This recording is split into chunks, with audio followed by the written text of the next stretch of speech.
ভাইরা আমার, বিয়ে শাদিতে আমাদের দেশে মনে করা হয় যে একজন উকিল বাবা লাগে, এরকম একটা ধারণা আছে না নেই? মেয়ের ইজিন আনার জন্য গায়রে মাহরাম একজন উকিল বাবা হয়, অনেক সময় যায় অনুমতি আনে। এইভাবে উকিল বাবা বানানো পরিষ্কারভাবে হারাম।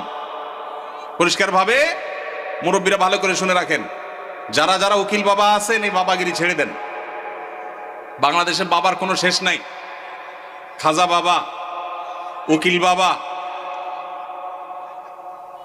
ন্যাংটা বাবা, কত বাবা আছে।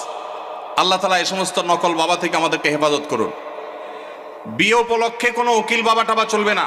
নিজের বাবা বেঁচে থাকলে সেই বাবা তিনি নিজে নিজের সন্তানের বিয়ে দিবেন, ব্যাস। মেয়ের অনুমতি বাবা আনতে যাবেন।